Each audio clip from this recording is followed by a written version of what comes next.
Welcome to the Patient Assessment Trauma Skill Station. In this skill, you will have 10 minutes to perform your assessment and voice treat all conditions and injuries that you find. Just as you would in the field, conduct this assessment communicating with the simulated patient. If you need to, you may remove the patient's clothing down to their shorts so that you can better assess them. Specific clinical information not obtained through visual or physical inspection, for example, blood pressure, will be given to you only when you ask, following a demonstration of how you would obtain the information in the field. You will have 2 partners available to assist you that are trained to the same level of care that you are. They will correctly perform the verbal treatments that you ask for. I will acknowledge your treatments and may ask for additional clarification if needed. Do you have any questions? I do not. You respond to a report of a high-speed T-bone collision between 2 mid-sized cars. Your patient is a 28-year-old female who was removed by bystanders prior to your arrival. She is lying on the pavement when you arrive. BSIP, my scene is safe. Mechanism of injury is a motor vehicle accident. Number of patients I have here is 1 patient. I'm going to go ahead and request for more EMS help, and I can cancel if needed. Due to the mechanism of injury and a motor vehicle accident, I'm going to put this patient in C-spine precautions, and I'll have one of my partners hold a manual inline stabilization of the head and neck. My general impression of this patient is a motor vehicle accident with possible multi-system trauma. The level of consciousness, ma'am, can you hear me?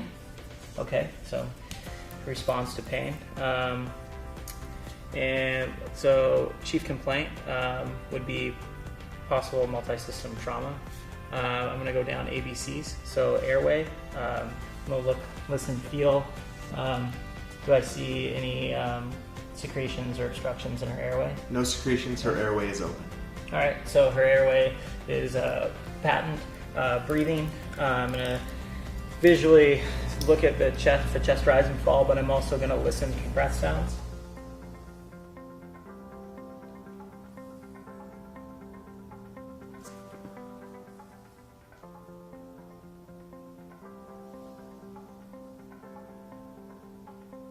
The patient is breathing at 24 times per minute and it is shallow. Okay, and I'm going to go ahead and place an oral adjunct, and can I also get an SpO2? The SpO2 is 92%. Okay, and place her on with a non-rebreather with high flow oxygen. Circulation, I want to go ahead and check for radial pulses. Her pulse is 112 beats per minute. And skin. Her skin is pale and cool. Okay. Due to her breathing, the mechanism of injury, and the mechanism of this accident, I'm going to request this is a priority transport.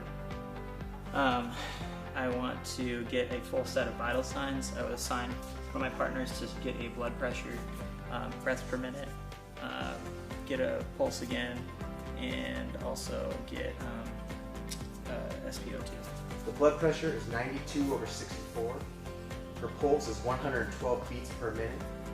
She is satting at 94% with the oxygen that you're administering, and her respiratory rate is 22 breaths per minute. Okay. Due to her level of consciousness, I cannot obtain a sample history. So at this time, I'm going to go ahead and run through a head to toe.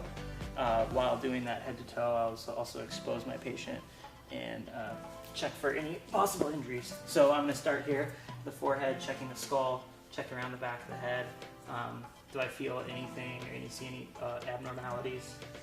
No, you know no abnormalities. Okay, I'm going to also check around cheekbones, eye sockets, and check the eyes, check the pupils for responsiveness. Pupils are equal and reactive. You note venous bleeding to her right cheek. Okay. Checking the ears for any secretions. No secretion. Okay. I'm going to reach behind and feel her cervical spine. No deformities noted. Okay. Just checking the neck. Do I see any jugular vein distension? No jugular vein distension, and your trachea is midline. Okay. Checking her down, feeling her shoulders. I'm going to palpate her chest. Is normal. Okay. No crepitus. No crepitus. I don't. And her breathing is bilateral, chest rise and fall. Yes. Okay. I'm going to palpate her abdomen. Her abdomen is soft. No traumas noted. Okay. And with her pelvis. Pelvis is stable. I'm going to go down each individual leg and palpate each leg, checking for blood as I go along, and crepitus, any abnormalities. Nothing noted on the right side. Okay, as I get down, I'm going to check pedal pulses. You have pedal pulses present in both legs. Okay, I'm going to work myself up. As I go up, I'm going to expose the leg, and I'm going to check again for any blood, any crepitus, anything. You note swelling on her left femur. Okay. And the leg is short. Okay. Is there any rotation? There's no rotation present. Okay. And it's midline? That is correct. Okay. Due to the nature of that, I have a possible femur fracture, and since there is no crepitus in her pelvis, that we can move along with a traction split, long bone for a long bone injury. So I'd have one of my partners go ahead and place a traction splint on the patient. I'm going to go ahead and come back up to the arms, check those really quick. Right arm is normal. Okay. Checking. And the left arm is normal. Okay. All right. So I want to go ahead and come back, manage any of the secondary injuries. I want to reevaluate the traction splint. I want to bandage up those venous bleeding that was on her head, and just basically monitor vital signs. And I want to get my patient ready for transport, so I'll go ahead and place her on a backboard. And I need to evaluate the spine as well when we do that. So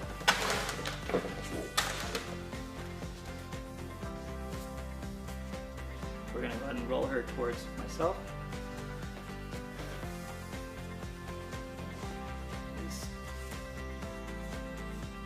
Feeling her spine. Do I feel any crepitus, any deformities? No crepitus, no deformities. Okay, so we'll slide over, and on heads count. 1, 2, 3. 1, 2, 3.